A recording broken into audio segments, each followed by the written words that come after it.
All right, here goes nothing. So Sarah and I had been together for about 5 years and engaged for almost 3. We had our ups and downs, but I thought things were solid.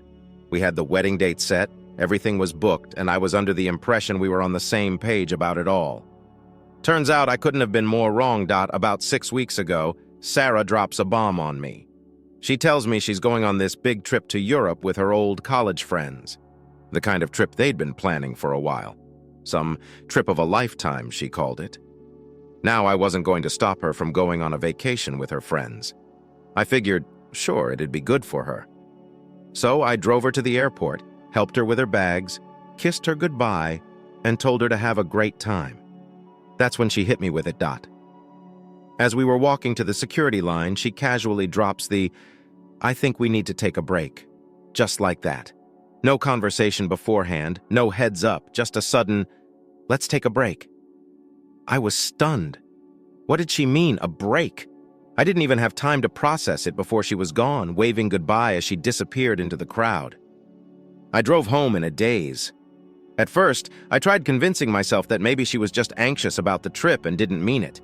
But when I tried to call her later that night to check in, I was completely blocked, like no contact at all.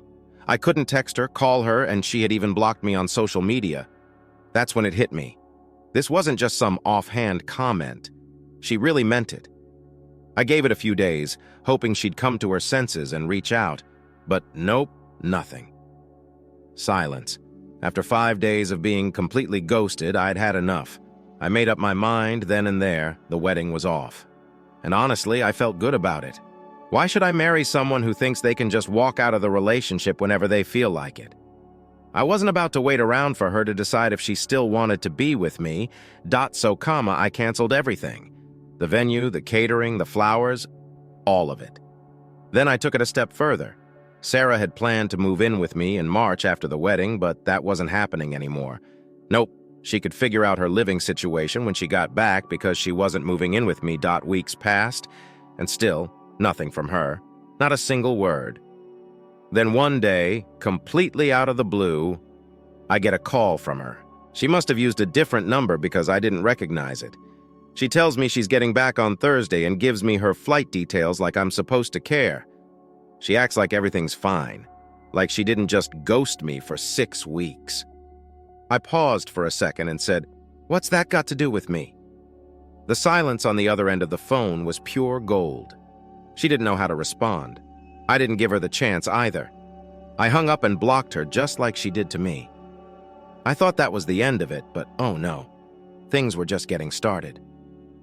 Later that day, I figured it was time to let people know what was up. We had a group chat with friends and family for the wedding, so I sent a quick message. "Hey, just letting everyone know the wedding's canceled and so is our relationship." I didn't expect the reaction I got, but man, people had questions. Everyone started asking what happened, so I laid it all out. I told them how Sarah decided to take a break without even talking to me and blocked me for 6 weeks. People were shocked. Some were even mad on my behalf, which, I'm not gonna lie, felt kinda nice. You never really know how people will react to news like that, but it was good to know I had some support. Around 2 p.m. Sarah finally decided to chime in. She didn't say much at first, just asked me to call her so we could talk. I wasn't having it. I told her we could talk right there in the group chat if she wanted to explain herself. She didn't like that. She said, "This is between us, not for everyone else." Yeah, no. She made it public the second she walked out on me without a word. She kept trying to message me privately, but I wasn't in the mood to hear her excuses. By 6 p.m., she was begging me to pick her up from the airport so we could talk it out, as if nothing had happened. I told her straight up, "That was your plan, not mine. None of this was my plan." And I meant it. I wasn't about to go running back to her after everything she pulled. To be honest, part of me was still waiting for her to give me an explanation that would make sense of all this. Maybe I wanted to believe there was a good reason for her behavior, something that would justify why she treated me like this. But as the hours passed, I realized there wasn't going to be a reason. She wasn't coming back with some grand apology or revelation. She made her choice, and now I had to live with it. The next few days, I focused on getting my life back on track. I started going through our shared accounts and making sure everything was split up. And yeah, I changed the locks on my apartment. The last thing I needed was her showing up unannounced, thinking she could just waltz back into my life. I even started looking at trips of my own. If she could run off to Europe for 6 weeks, maybe I deserved a vacation too. After everything she put me through, I figured I earned it. That's where things stand right now. Sarah will be back in a couple of days, but I'm not going to be there waiting for her. She can figure out her own way home because as far as I'm concerned, this chapter is over. I'm moving on to better things. All right, so after I made peace with the fact that the wedding was off and Sarah was out of my life, I figured it was just a matter of time before she tried to reach out again. I knew it was coming, but what I didn't expect was how quickly she'd flip the narrative and start playing the victim. It started when I got a message from one of our mutual friends, Emily. Now, Emily and I had always gotten along fine, but she was closer to Sarah than me, so I didn't know where this was going. Emily was hesitant at first, like she didn't want to get involved, but eventually she sent me a screenshot from another group chat, one that I wasn't a part of, obviously. In this chat, Sarah was telling some of her friends how stressed she had been about the wedding and how she needed space to clear her head. Here's the kicker. She made it sound like I was the one who overreacted. She said something along the lines of, "I didn't mean for the break to last that long, but I thought he'd understand." And the gem of all gems. I just needed to figure out if I was ready for marriage, but he canceled everything before I could talk to him. I almost laughed out loud when I read that. Really?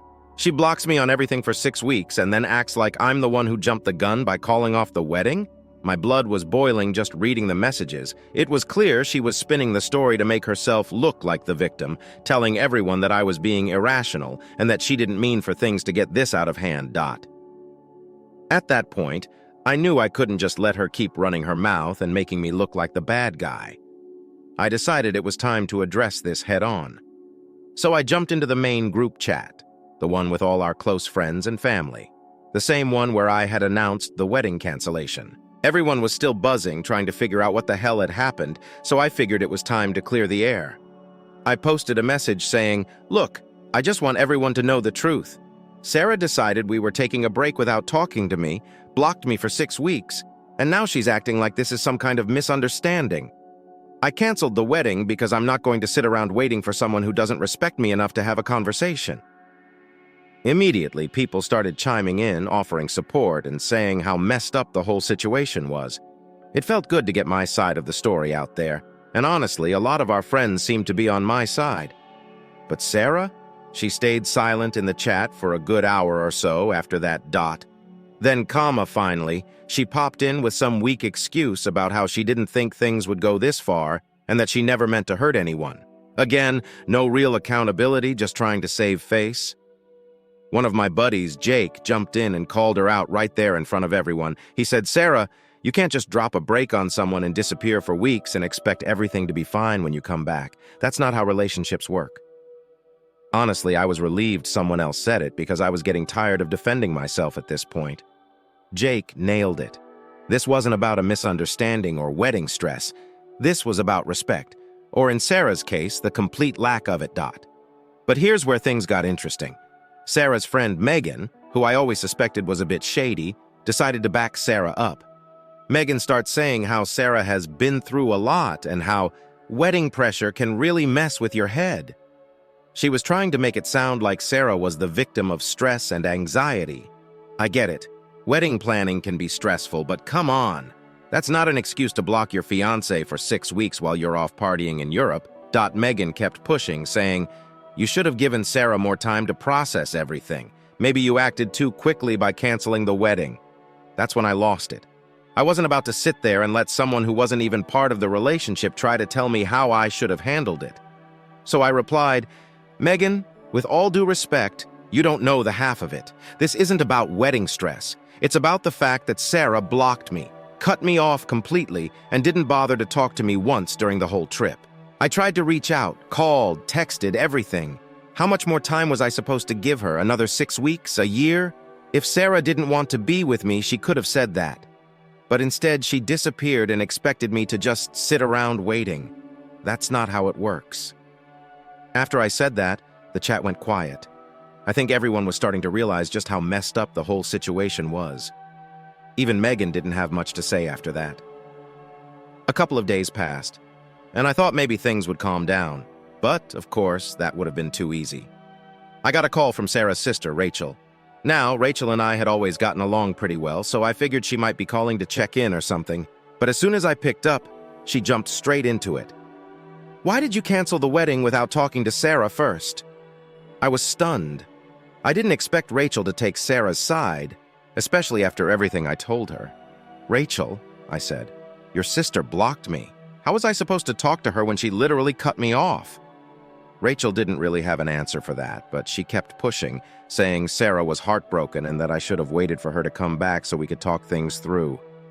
At that point, I'd had enough. I told Rachel straight up, "Look, I get that you want to defend your sister, but what she did was wrong. She didn't give me any say in this whole break thing, and I'm not going to wait around for someone who doesn't respect me. If Sarah wants to explain herself, she knows how to reach me. But I'm not going to be the one to fix this." Rachel tried to say more, but I cut her off, telling her I had to go and hung up. I wasn't about to keep having the same conversation with every single person Sarah sent my way. That night, Sarah messaged me again. This time it was some half-hearted apology. She said she was sorry for how things went down, but again, she didn't take any real responsibility for the choices she made. It was one of those half apologies where she tried to make it sound like we were both at fault. I didn't reply. There was no point. She had made her bed and now she had to lie in it. I blocked her again, just to make sure there wouldn't be any more drama. Looking back on it now, I realized something. I dodged a bullet. If this is how Sarah acted when things got tough, I can't even imagine what it would have been like being married to her. Sure, I felt bad about all the time we wasted, but in the end, I was glad it ended before it got any worse. Now, I could move on with my life, and that's exactly what I plan to do. After all the drama with Sarah trying to guilt-trip me into reconsidering the wedding and failing miserably, I thought things would quiet down for a bit. I figured I'd finally be able to move on, focus on myself, and leave this whole mess behind. But of course, my life doesn't work like that. A week after I blocked Sarah for the last time, I got a random call from a number I didn't recognize. At first, I wasn't going to answer it. I was done with all the drama, and I really didn't want to deal with any more of Sarah's friends or family. But for some reason, I picked up, and guess who it was? Sarah's mom, Lisa. Lisa had always been one of those people who acted super sweet, but you could tell there was this passive-aggressive vibe just under the surface. She'd compliment you, but somehow it always felt like an insult. So when I heard her voice on the other end of the line, I knew this wasn't going to be a friendly conversation. "Hi, sweetheart. How are you doing?" she said, like nothing had happened. Like we hadn't just canceled a wedding and I hadn't blocked her daughter out of my life. I wasn't about to play games, so I kept it short. "I'm fine, Lisa. What's going on?" That's when she started with the guilt trip. "Oh, we were so looking forward to the wedding. This whole thing has really devastated Sarah, you know. She's been crying every day since she got back." She went on and on about how Sarah was a mess, trying to make me feel bad for her. I wasn't having it. I told her straight up, "Lisa, I'm sorry Sarah's upset, but she made her choices. I didn't call off the wedding for no reason." Then Lisa hit me with, "Well, maybe you overreacted a bit. You know, Sarah was just nervous about the whole thing, and sometimes people make mistakes when they're stressed. Don't you think you should give her a second chance?" I couldn't believe what I was hearing. She was acting like Sarah ghosting me for 6 weeks and blocking me on everything was just a nervous mistake. I wasn't having it. "Lisa," I said, "this wasn't just nerves. She literally blocked me on everything and went off to Europe without saying a word. That's not something you just brush off. If Sarah was having doubts, she should have talked to me, not shut me out." But Lisa wasn't done. "I know it seems bad, but think about all the years you've been together. You've had such a good relationship. Don't you want to try and save it?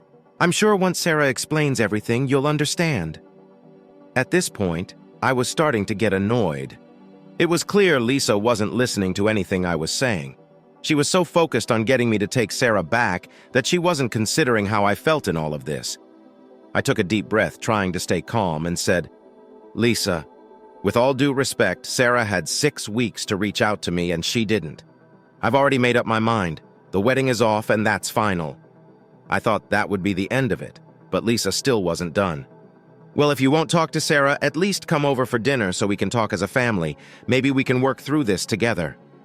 I was speechless. She was inviting me to their family dinner like this was just some minor argument that could be fixed over a plate of spaghetti. I knew this wasn't going anywhere, so I told her, "Thanks for the offer, but I think it's best if we all just move on." And with that, I hung up. You'd think that would be the end of it, right? Wrong dot.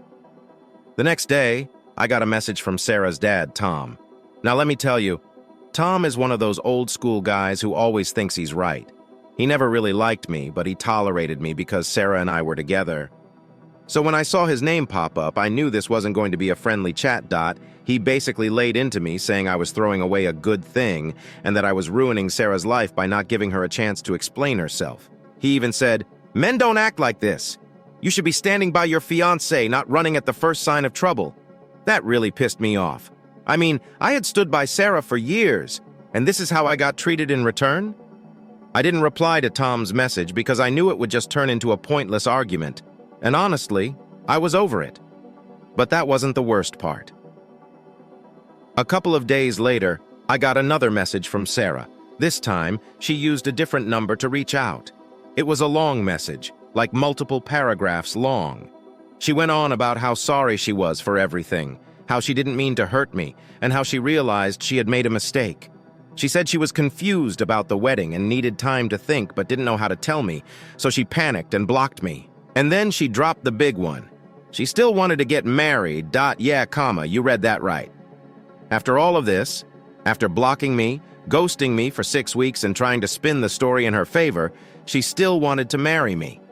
It was like she was living in some fantasy world where everything could just go back to normal with a simple apology. I sat there staring at the message for a while, not really knowing what to say. Part of me was still angry. No, actually, most of me was still angry. But there was a small part of me that felt, I don't know, sad, I guess. We'd spent years together, and this was how it was all ending. It wasn't how I pictured things going, that's for sure, Dot. But the more I thought about it, the more I realized that this wasn't something I could forgive. It wasn't just about the wedding or the trip to Europe. It was about trust. Sarah had broken that trust, and no amount of apologies or explanations was going to fix it. I couldn't marry someone who thought it was okay to just disappear when things got tough. I did what I should have done from the start. I blocked the number she used to text me, deleted the message, and moved on. For real this time, Dot. After that, I felt like a weight had been lifted off my shoulders. I wasn't tied down by Sarah's guilt trips or her family's pressure anymore. I could finally focus on myself and what I wanted for the future. And honestly, it felt pretty damn good, Dot. Just when I thought I'd finally gotten Sarah and her family out of my life, things took another turn. It wasn't over yet, not even close. A couple of days after I blocked Sarah's number, again, I got a text from one of her bridesmaids, Katie. Now, Katie and I weren't exactly close. She was more Sarah's friend than mine, so when I saw her name pop up, I knew she wasn't just checking in to see how I was doing. Her text started off innocent enough. "Hey, just heard about everything. How are you holding up?" I kept my response short, just something like, "I'm fine, taking it one day at a time." But then she hit me with it. "I really think you should hear Sarah out." There it was. I stared at my phone, not sure if I should even respond. Part of me just wanted to block Katie too, but curiosity got the better of me. I wanted to see where this was going, so I asked her, why? Katie launched into this long message about how Sarah had been really struggling and crying every day since she got back from Europe. She said Sarah was scared to reach out to me directly because she thought I wouldn't listen. According to Katie, Sarah had been telling her friends how she realized she messed up big time but didn't know how to fix it. I sighed, feeling the frustration bubble up again. "Katie, I've heard all of this already," I replied. "I gave Sarah chances to explain herself, and she didn't. She blocked me for 6 weeks and then expected everything to be fine when she got back. That's not something I can just forget." Katie tried again, saying how Sarah just needed space and didn't mean to hurt me. But the more she talked, the more I realized what was really happening. Sarah had sent Katie to do her dirty work. She thought maybe I'd listen to someone else if I wouldn't listen to her. I was done. I told Katie, "Look, I appreciate you trying to help, but this isn't something that can be fixed with a few apologies. It's over, and that's it." I could tell she wanted to keep pushing, but I didn't give her the chance. I blocked her right after that dot, but of course, it wasn't the end. The very next day, I got a message from Sarah's cousin, Mark. Now, Mark and I hadn't talked in months, so seeing his name pop up was a surprise. He asked if we could meet up to talk about everything. At this point, I was so fed up with everyone trying to drag me back into Sarah's drama that I almost didn't respond, but I was curious. I wanted to know what angle Mark was going to come at me with, so I agreed to meet him for coffee. When I got to the cafe, Mark was already there, looking a little nervous. We sat down, exchanged some awkward small talk, and then he finally got to the point. "Look, man, I know this whole thing with Sarah has been a mess. I just wanted to check in with you and see if there's any way you two could work things out." I almost laughed. "Mark, it's done. There's nothing to work out. She made her choices and I made mine." He looked uncomfortable, like he knew he was about to say something I wasn't going to like. "Yeah, I get that, but Sarah's been talking about how she thinks she made a mistake. And, well, she's been hinting that maybe you guys could try again if you gave it some time." I put my coffee down, trying to keep my cool. "Mark, no offense, but Sarah had her chance. She made a mistake, fine. But she didn't just make a mistake. She ghosted me for weeks. She cut me off like I didn't even exist. That's not something you can just bounce back from." He nodded, but I could tell he wasn't really hearing me. "Yeah, but what if she's serious about fixing things? She's been talking about wanting to make it up to you." I shook my head. "Mark, I appreciate you coming here and trying to help, but it's not going to happen. If Sarah wants to move on, that's fine, but I'm not interested in picking up where we left off." We sat there in awkward silence for a bit after that, both of us knowing the conversation wasn't going anywhere. Eventually, Mark shrugged and said, "I get it. I just thought I'd give it a shot." I finished my coffee, stood up, and said, "Thanks for trying, man, but it's over. It's time for both of us to move on." He gave me a half-hearted smile, and we said our goodbyes. I thought maybe, just maybe, that would be the last of it. I mean, how many people could Sarah possibly send after me, right? Well, apparently I was wrong. Again. The very next day, I got another message, this time from Sarah's aunt, of all people. Now, I barely knew this woman. We'd met at a couple of family events, exchanged polite small talk, but that was it. So when I saw her name pop up on my phone, I knew something was seriously wrong on Sarah's side of the family. Her aunt started off by saying how she'd heard about the breakup and wanted to see how I was doing. At this point, I was so over it that I straight up asked, "Did Sarah send you?" Her response, "Well, not exactly, but she's really been struggling and I thought I could help mediate things between you two." "Mediation?" I texted back, "There's nothing to mediate, we're done. I don't know how much clearer I can make it." But she didn't give up. She said something about how love is worth fighting for, and how I shouldn't throw away years of a good relationship over a misunderstanding. That's when I realized that Sarah had probably been feeding her family this whole sob story, making it seem like I was the one who overreacted. I didn't even bother replying. I blocked her aunt too, and decided that was it. No more conversations, no more explanations, no more giving people the chance to drag me back into that toxic mess. I was done. For real this time. After that, things finally quieted down. No more texts, no more calls, no more random family members showing up in my inbox trying to guilt me into taking Sarah back. It felt good, like I could finally breathe again without the weight of her drama hanging over me. And honestly, for the first time in a long time, I felt like I was actually moving forward. No more waiting for apologies that didn't mean anything. No more wondering what could have been. Just me, focusing on what's next.